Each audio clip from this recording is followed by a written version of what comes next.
Olá pessoal, tudo bem com vocês?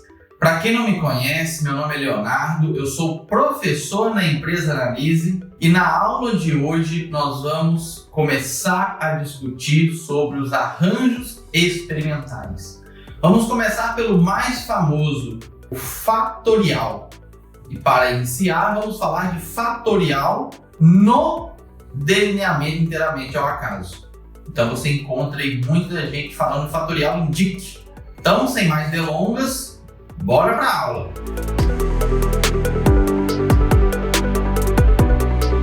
Vamos dar início a mais uma aula. Na aula de hoje nós vamos falar sobre experimento em arranjo fatorial.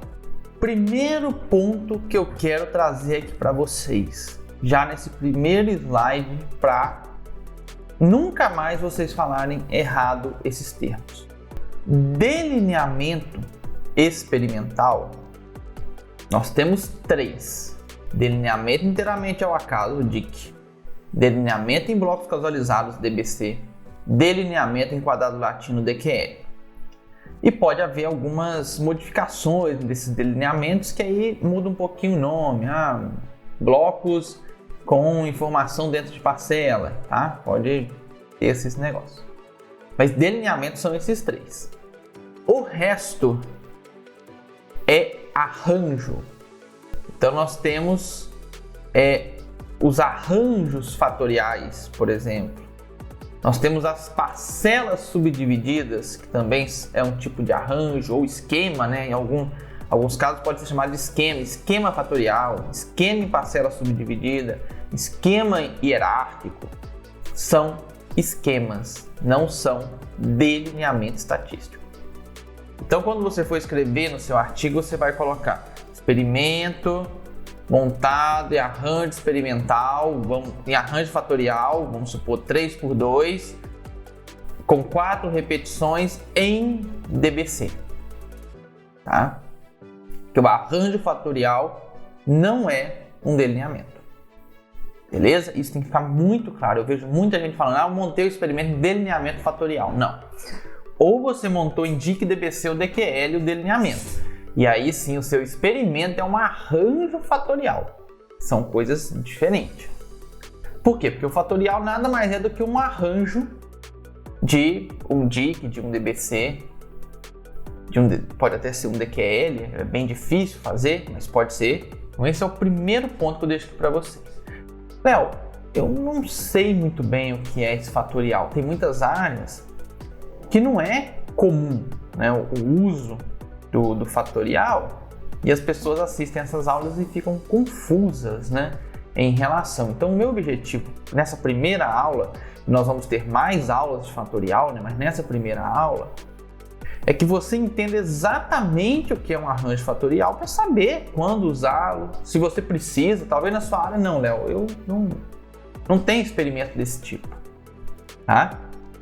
Então, nós vamos fazer isso com arranjo fatorial, nós vamos fazer isso com parcela subdividida, nós vamos fazer isso com hierárquico, tá? Com os principais aí, vamos pegar látice, blocos incompletos. Então, em todas as aulas aí nós vamos ver todas essas possibilidades que nós temos de montar um experimento, ok? Então vamos lá. O arranjo fatorial é aquele que inclui todas as combinações de dois ou mais conjuntos de tratamentos ou fatores. E prestem atenção, é todas as combinações. Se você não consegue montar todas as combinações, não é um arranjo fatorial. Vai ser um outro tipo, ok?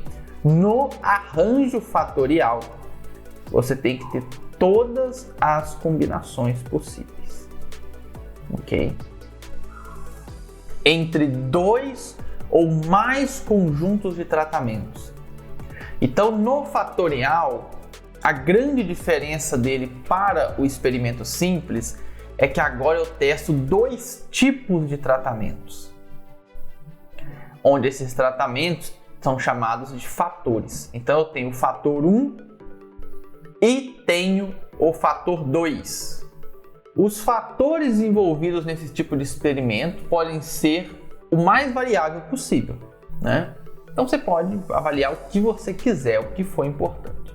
Por exemplo aqui, níveis de potássio e nitrogênio. Então eu posso montar o mesmo experimento, mesma área experimental, e colocar níveis diferentes de potássio, níveis diferentes de nitrogênio e interagir esses fatores. Ok? É isso que a gente está falando no início. Todas as combinações devem ser realizadas. Então, se eu tenho 3 níveis de potássio, tenho 3 níveis de nitrogênio, eu tenho que fazer todas as combinações. 3 vezes 3, 9. Então, eu vou ter 9 combinações dos níveis de cada tratamento. Isso é importantíssimo. Por exemplo, a avaliação de vários genótipos dentro de vários ambientes, que pode ser local ou ano. Isso aqui é muito interessante.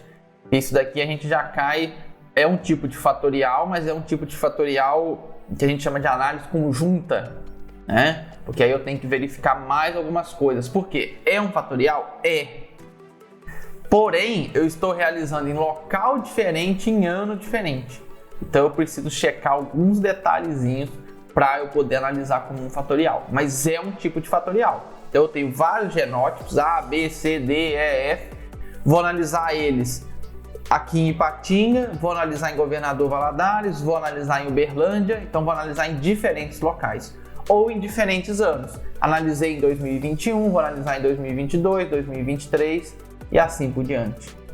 Avaliação de dose de fósforo em diferentes solos também pode ser feito, né? Então, nós vamos pegar diferentes solos, colocar diferentes dosagens de potássio e avaliar ali o crescimento de plantas, né?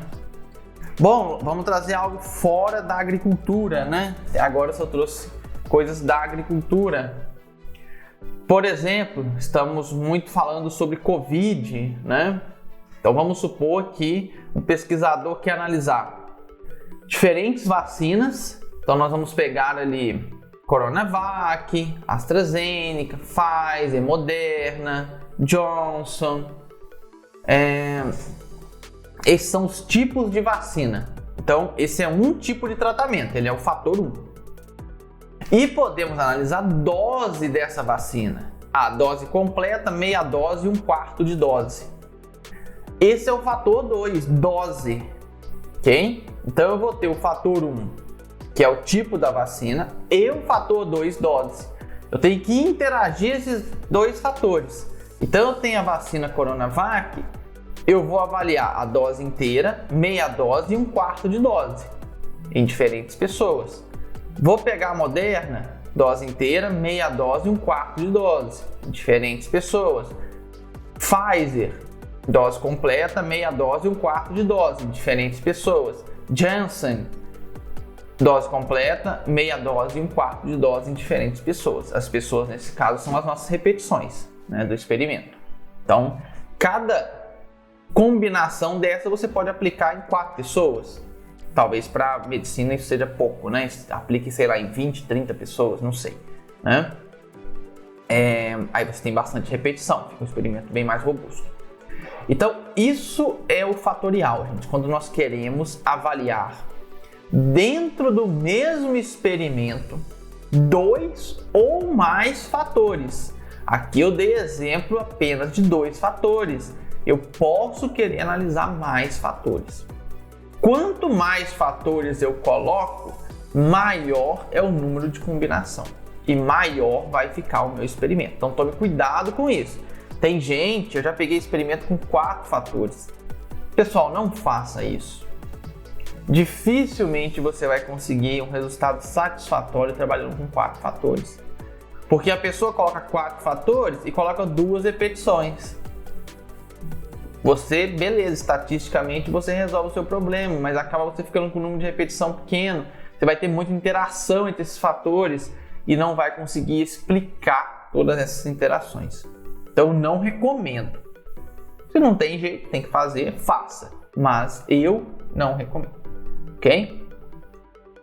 Bom, assim, além da análise de cada fator separadamente, também é realizada a análise da interação desses fatores. Ou seja, como esses fatores interagem de forma a influenciar a característica em estudo. Bom, se a gente realizasse apenas um DIC ou um DBC comum, nós iríamos analisar esses fatores separadamente. Então, eu teria um experimento, por exemplo, para avaliar tipo de vacina, um experimento para avaliar a dose daquela vacina, né? A questão é, quando eu faço isso, eu não consigo pegar a interação que pode ocorrer. Por exemplo, se eu avalio dose da vacina e eu escolhi a Pfizer, então eu vou montar um experimento para avaliar a dose de vacina da Pfizer. Dose completa, meia dose, 1/4 de dose. Fiz o meu experimento e concluí que a dose completa é mais eficiente no controle do coronavírus. Mas eu só posso fazer essa conclusão para a Pfizer. Eu não posso concluir da mesma forma para a Moderna, ou para a Coronavac, ou para a AstraZeneca. Não posso, entendeu? Quando eu monto o experimento fatorial, eu analiso todas as combinações. E aí sim eu posso concluir para cada vacina qual que é a melhor dose. Posso verificar qual que é a melhor vacina. Então eu monto um experimento onde eu posso ter várias conclusões naquele experimento. Nossa, Léo, então o fatorial é top. É top. É um experimento que eu particularmente gosto muito de montar experimentos fatoriais. Mas qual que é o problema? Aumenta muito o número de tratamentos, né? As combinações ali são muito grandes. Com isso, você precisa de mais mão de obra, e às vezes mão de obra não é fácil. E você precisa de uma área experimental muito maior, a não ser que o seu experimento seja, um dos fatores seja local ou ano, né? Que aí vão ser áreas diferentes e anos diferentes. Mas qualquer outra possibilidade, você precisa de uma área experimental maior. E isso pode ser um problema para muitas pessoas, ok? Mas eu acho fatorial assim, se você pode montar experimento fatorial, você já pode responder duas coisas com um só experimento. Características, né, do fatorial. Então vamos lá. Os experimentos fatoriais geralmente são mais eficientes do que os experimentos simples, com um só conjunto de tratamento, e permitem tirar conclusões mais gerais. Então o que a gente está discutindo aqui, né? Acaba que nós conseguimos ter um número de conclusões muito maior do que quando eu faço um experimento simples. Por exemplo, né, se nós plantarmos 4 cultivares A, B, C e D em apenas um espaçamento X, só podemos concluir que A, por exemplo, é a melhor cultivar se esse espaçamento for utilizado. Mas se eu mudar o espaçamento, o produtor tal usa tal espaçamento, eu já não posso falar para ele que a variedade A é melhor. Porque é possível que com outro espaçamento, né, por exemplo, a cultivar B seja a melhor de todas. Então é muito complicado, né, quando eu trabalho principalmente com essa parte biológica, qualquer mudança pode interferir no resultado. Eu não posso fazer um único ponto e achar que eu posso predizer para todo o resto, né? Não posso. Léo, para isso a gente tem machine learning. Nem machine learning. Para machine learning você tem que ter coletado vários pontos em vários locais, tá? E aí a análise de variância muito menos, né? Então o experimento fatorial com cultivar e espaçamento simultaneamente, ele possibilita que eu conclua tanto em relação a cultivar, quanto em relação ao espaçamento e em relação à interação entre os dois. Ou seja, pode ter que algum espaçamento uma cultivar seja melhor do que a outra e num outro espaçamento isso mude. Pode acontecer. Vantagens. Então o fatorial tem inúmeras vantagens. Permite o estudo de 2 ou mais fatores em um único experimento. É o que a gente tem debatido aí, né? Que é muito importante. É possível saber se os fatores são dependentes ou não, dado o resultado obtido pelas interações. Então, pode ser que eu estou trabalhando com 2 fatores que vão ser independentes. Um não interfere no outro. Se a interação é não significativa, é exatamente isso que eu concluo. Cultivar é independente de espaçamento. Agora, se a interação for significativa, aí a coisa já fica um pouco mais complexa. Então, se por exemplo, a interação A e B apresentar um teste F não significativo, Entende-se que os fatores A e B são independentes. Desta forma, a aplicação de um teste de comparação de médias para o fator A, independentemente do fator B, é válida. Ou seja, é possível tirar conclusões para o fator A sem se referir no fator B.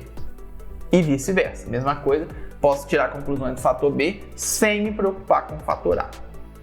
Esse é o mundo mais fácil de se trabalhar, Não tem interação, não tenho que me preocupar. O problema é que na maioria das vezes isso não ocorre. Na maioria das vezes nós temos interação. E quando a interação é significativa, conclui-se que os fatores A e B são dependentes.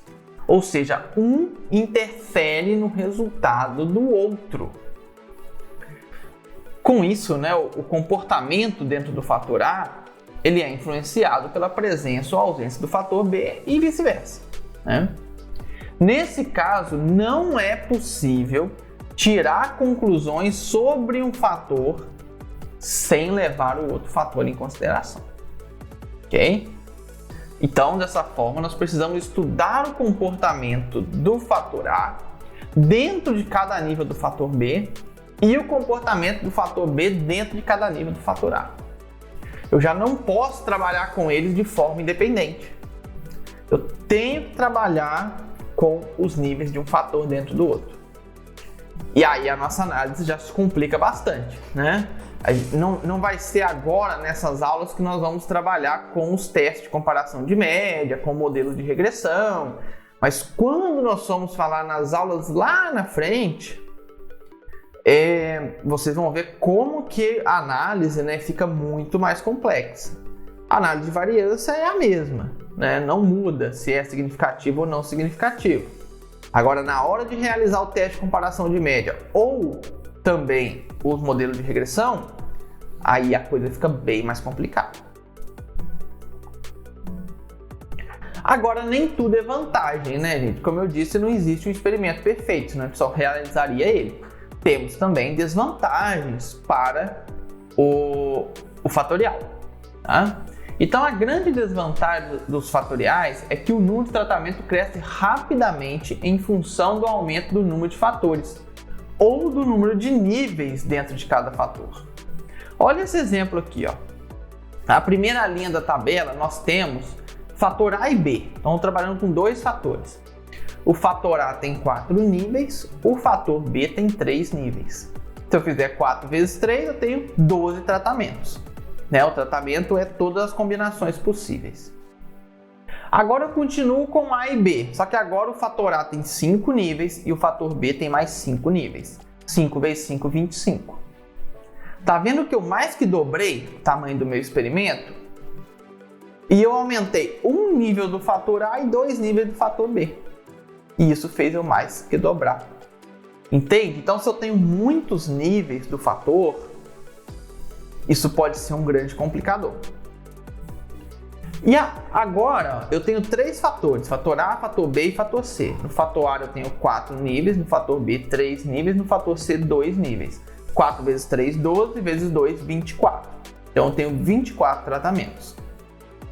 E na outra linha eu tenho 4 do fator A, 3 do fator B e 3 do fator C. 4 vezes 3, 12, vezes 3, 36. Eu aumentei só mais um fator, só mais um nível, do fator C e aumentou 12 unidades, 12 tratamentos. Tá vendo como ele aumenta muito rápido? Aí tem gente querendo trabalhar com 4 fatores. Não é possível, gente. É muito grande. Ou você vai fazer um experimento muito pequeno. Porque aqui eu estou falando de tratamentos, eu não coloquei repetição ainda. Eu não falei se é um DIC, se é um DBC.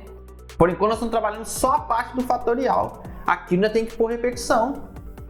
Vou colocar 4 repetições, beleza. A primeira linha eu tenho 48 unidades experimentais. A segunda eu tenho 100. A terceira eu tenho 96. E a quarta eu tenho 120, 144.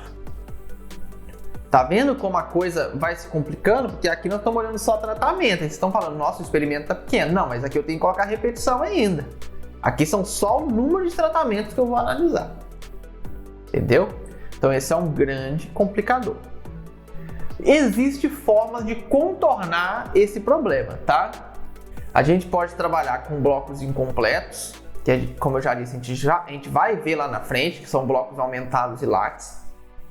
A gente pode trabalhar com fatoriais fracionários e a gente pode usar também o confundimento, que consiste em confundir o efeito de alguma interação sem importância prática com o efeito de blocos.